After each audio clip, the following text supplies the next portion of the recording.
प्रभु यीशु मसीह के मधुर और सामर्थी नाम में आज दिनांक 4 जनवरी दिन शनिवार को आप सब श्रोताओं का हम स्वागत करते हैं।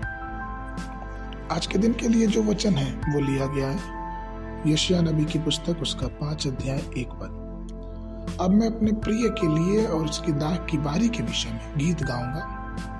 एक अति उपजाऊ टीले पर मेरे प्रिय की एक दाख की बारी थी।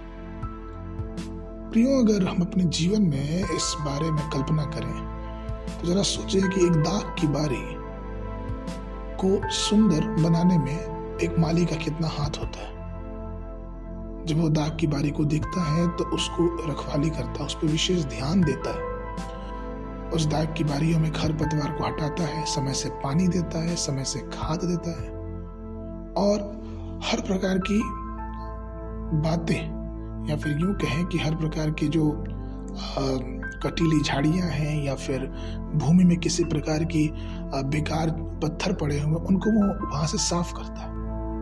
वो चाहता है कि उसकी दाख की बारियां सुरक्षित रहे, इसलिए वो गड्ढे नहीं खोदता है, वो उनकी रखवाली करता है। और इसलिए शायद वचन भी ये कहता है कि छोटी लोमड़ियों को पकड़ लो कि वो दाख की बारियों को खराब ना करें, नष्ट ना करें। वैसे ही प्रियो, हमारा परमेश्वर जो है वो हमारे जीवनों को एक दाख की बारी बनाना चाहता है। लेकिन कई बार ऐसा होता है कि इन दाख की बारियों में छोटी छोटी लमड़ियां, छोटे छोटे सियार घुस के इन सब दाख की बारियों को बर्बाद करते हैं।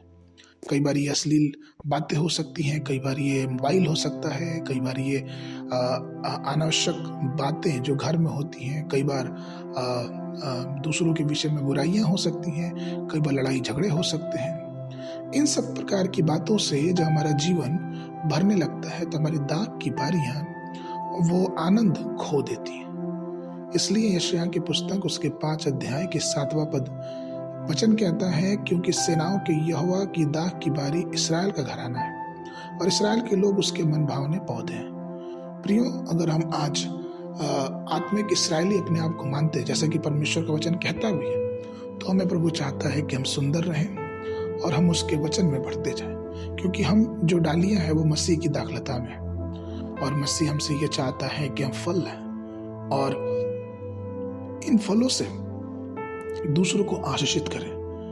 जबकि हम मसीह के दाख की बारी से जुड़े हुए हैं तो ये हमारा कर्तव्य बनता है कि हम अपने जीवनों में आगे बढ़ें और परमेश्वर को प्रसन्न करने वाला कार्य करें, जिससे परमेश्वर की आशीष, परमेश्वर की महिमा हमारे जीवनों में होने पाए।